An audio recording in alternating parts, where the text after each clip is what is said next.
Get your passport ready. CNN 10 is traveling around the world today to give you a sense of where different countries are in their responses to coronavirus. I'm your tour guide, Carl Azus. It's great to have you watching.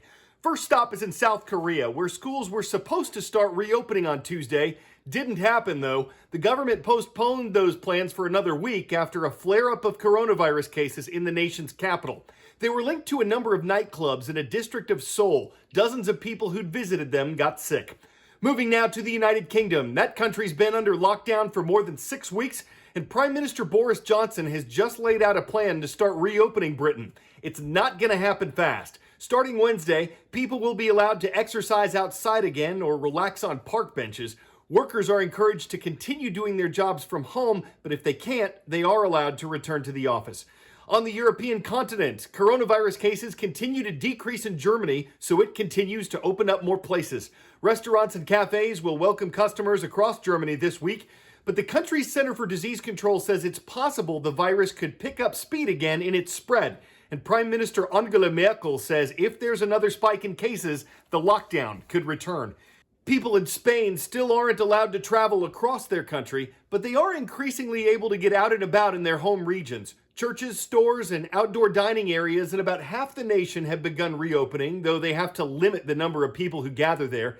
Beaches and nightclubs in the island of Ibiza have reopened, but not to tourists yet. The island's president says if people from other parts of Spain want to travel there, they'll have to wait until this summer at least, and they may have to be tested for COVID-19 before they're allowed on the island.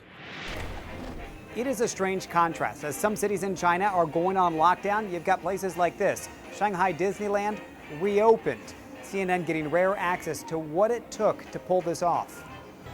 Welcome into Shanghai Disneyland, where we are getting a sneak peek of what the new operations are going to look like for this park and reopening 3.5 months after they had to shut down because of the novel coronavirus outbreak here in China. Now, normally, when you're in the park as they reopen, you're going to have to wear a mask. We're able to take ours off because the crowd isn't in just yet.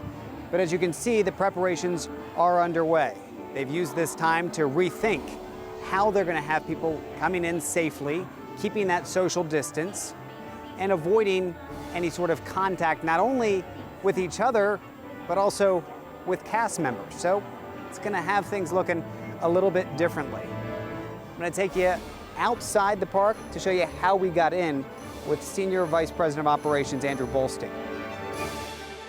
We ask our guests to do a few things now, differently than before. One is we ask every one of our guests to have temperature screening as they arrive here at the resort.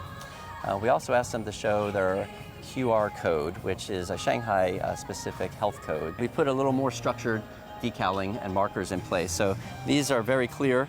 Don't stand here, yeah. And then you stand in the blank space in between. As always, we require government ID to redeem your tickets at the entrance, but we're also going to be capturing government ID information for every guest that comes into the park, not just one per party, as part of the traceability measures that we have in place now per the government guidelines. Give us an idea, I mean, as we're walking through, what folks will notice that's different. I mean, one thing that stands out to me is constant sanitation. Yes, so we have a very dedicated team of custodial cleaners that we've even increased the numbers of those throughout the park that are constantly wiping down all the surfaces. And noticing that parade go by, obviously a distance, but yes, you can still see the characters. Yes. Not the big hug and high fives, right? Exactly. More of a selfie moment and take the photos, but again, it gives the guests that ability to have that emotional moment and that connection. As you're walking along the line here, you'll notice the places you can stop and the places you need to keep a distance. And then eventually you make it to the attraction. Notice this, I want to point this out. As I go into number 1, normally you have number 2 to go into. They've got it roped off.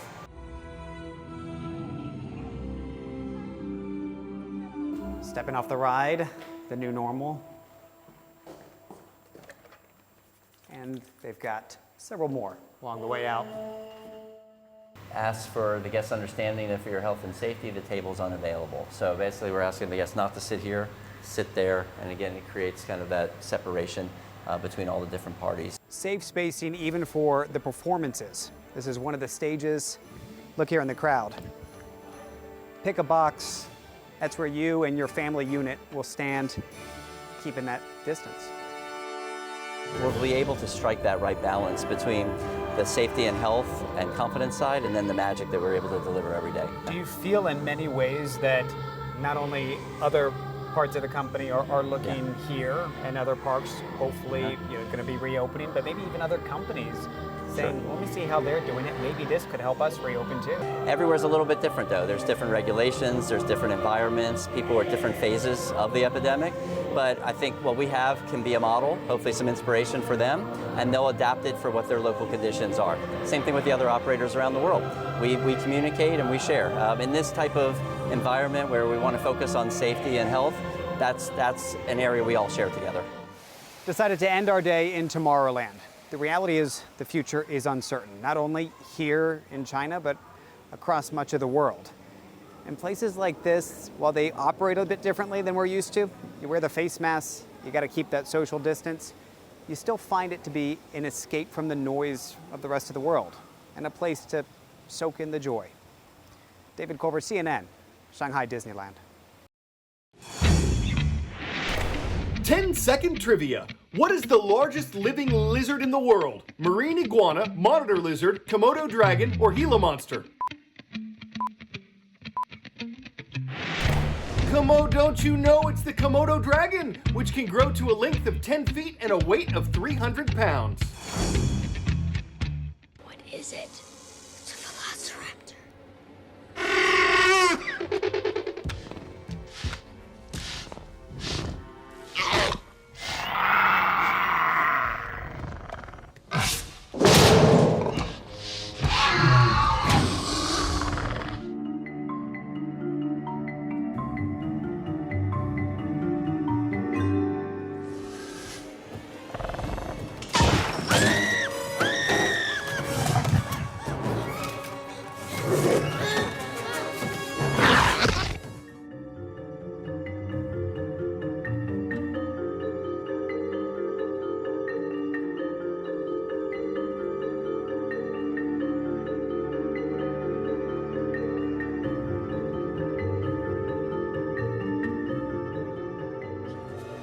Welcome to Jurassic Park.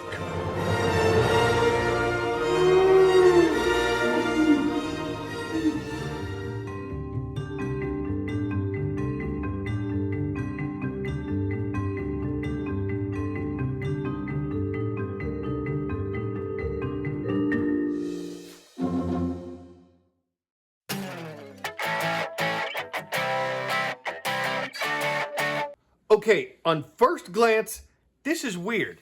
Hey, it's a cute little squirrel having a cute little snack next to some cute little bottles of raisins, ketchup, and oatmeal. Okay, thankfully there's an explanation. It's art. A student at Carnegie Mellon University was inspired by children's books and the idea of squirrels doing stuff people do. So for an art project, she made tiny kitchen sets, tea sets, and a desk with a notebook computer and an acorn on it, and recorded squirrels hanging out nearby. Needless to say, she got an A.